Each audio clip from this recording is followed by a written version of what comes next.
Hey, this is Manny with Not Waiting to Live, and in this video, I'm going to tell you exactly how my fiance and I lost $8,000 after we agreed to the sale price of this house. So I'm going to tell you exactly what you need to know, what I wish I knew before I got into this, and how I negotiated some of that money back, and what I would do differently for the next time. So this video is going to be useful not only for people looking to flip and sell a house, but people just selling their everyday house, because what happened to us can happen to you. Now, I have, since the end of 2018, have flipped 6 houses, either for myself or other people, and my fiance and I came together to work on this project. So this is a 100-year-old house. I'm here today to turn the keys in. I did a ton of work on this place, ripped up the old carpeting, refinished the floors, painted all the walls, redid all the windows to make sure that they actually could open for the first time in forever, added a door in there, did the same stuff upstairs, painted the exterior of the house, painted the old garage that was peeling paint, redid the kitchen into something more modern. You see some vinyl plank tiles that just look nice enough. Turned this old sunroom into the master bedroom, added a closet in there. My dad actually put that in there. That's an electric baseboard heater. The old radiator that was there had a frozen busted pipe in it, and they just cut it off from the system. But did a ton of work on this place. So we bought it for $46,000, put 12 grand in repairs, put another 4,000 in mortgage-related closing expenses. A lot of the money for repairs, we just used a 0% interest credit card to finance, but pretty much all this was my free labor. So after a couple months on the market, we put it up in December, very close to Christmas, just because that was when we actually finished. I mean, this thing took forever.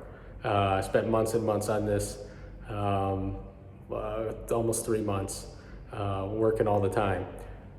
Listed it at 95, after a couple months, sold it for 88. Here's what you need to know. We were negotiating, buyer started at 80, we started at 95. We're able to make a profit at 90. We were able to make a profit at 88. So that was a price that we ultimately came down to, kind of negotiating in thirds. There was a few back and forths. But the buyer told us, you're not gonna need an inspection. This house is up to code. I did above and beyond what was required in every way.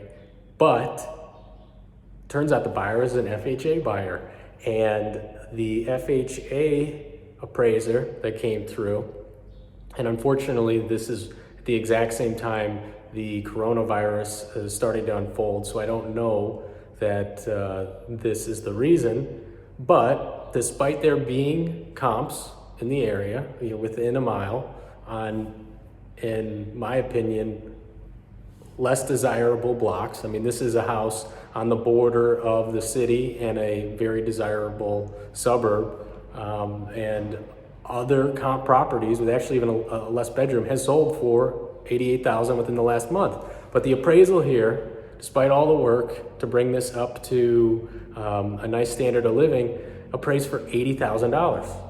So the buyer goes, hey, I can't pay any more than $80,000. The initial feeling I had was, well, shoot, do we walk away from this? Do we put this back out on the market? And in some ways, we were really being held hostage by the FHA appraisal, because that appraisal stays with the property. So even if we put it back on the market in hopes that we would get more attention in the spring and into summer, the buyers would see that appraisal and they would have a place to negotiate from. And if you watch my car videos, it's all about working off of reality. So if you have a government agency that comes in here and they've got an appraisal that sits for 6 months, it's hard to argue against that unless there's some other external force. And there's not really one right now. And knowing what we know now about how coronavirus all unfolded, pretty glad we accepted what we did. So instead of immediately accepting the $80,000 appraisal, it was her her walkaway price because that was all that she could get approved for. First thing I did to try to negotiate back some of that money was ask the real estate agents to cut their commission. So their commissions were 6%, and kindly asked them to reduce that to 4% total. So 3 each, now it's 2 each. And it really made sense for all parties considering what we were sacrificing. I mean, that's $8,000 of pure profit from our flip on that end. But if we didn't accept $80,000, both of those real estate agents would lose out on their commission altogether. They'd have to go back to work and find another house to make that money up. So they did oblige.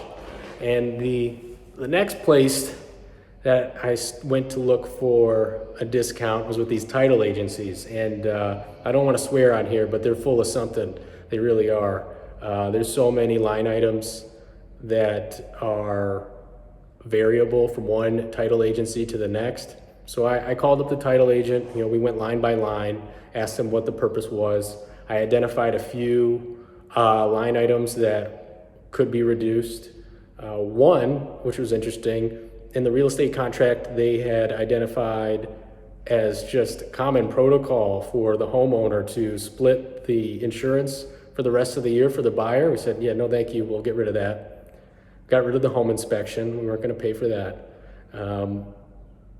And the title agency wasn't willing to concede on the value of any specific line item, but they were willing to give us a $250 rebate to help us out, which is code for we're just going to give you money out of our gross profit because we're full of it, and we're going to give you some money back. But I do appreciate that they did that, and if they didn't, honestly, we could just walk away from the deal altogether, and the title agency wouldn't make any money either. All their legwork would have been for naught. So after the initial shock of having our price reduced by $8,000, we were able to recuperate just about $3,000 of it. Maybe it was like $2,500. 16 of it was from reducing the commission of the salespeople, and the rest of it was from reducing fees related to titling and escrow. And what I would do differently in this situation is, one, I definitely need to know, what's going on. If there's a FHA buyer, I need to be tuned into that before accepting an offer, because there's really a lot more that goes into it. I mean, this house was above the standards that would normally be required by a conventional lender. This FHA lender came in here, and all this person did was point out chipping paint on the basement. It was a 100-year-old basement. We bought it. It wasn't even painted. The paint wasn't chipping. The brick was chipping. He also pointed out chipping paint on the garage, which I had stripped and painted myself, but on the back end of the garage, out near the roof line, there was just a slight little bit of chipping paint. So good on them for saving the day there, but they were a pain. They actually came back a couple times, because when I fixed it, they came back to tell me, no, it's still chipping some more. So it's a great job, guys. Everything else in this house is fine, but they were a pain. And something that I point out about that is each time that they came back to appraise the house, or to make sure that the repairs were fixed, they charged $160. So one thing that you need to clarify with your FHA buyer is that you're not going to pay for any subsequent appraisals. I just refused. My fiance and I, we just refused to pay for those appraisals because, look, I'm sorry that you have an incredibly inconvenient lender that is getting, I don't know what. I mean, there may be their only job is to find chipping paint. Good for them. But I tell you all of this to give you my story about how a significant amount of money was lost. I mean, 10% of the sale price was lost because we didn't meet appraisal in a situation that we thought we otherwise could have. I mean, the market was timed. We just came at maybe just the wrong time. If you found this video useful, please take the time to like the video, comment if you can. This is the way the YouTube algorithm picks up my content, gives my channel more exposure, and gives me the incentive to keep making videos like this. So thanks in advance.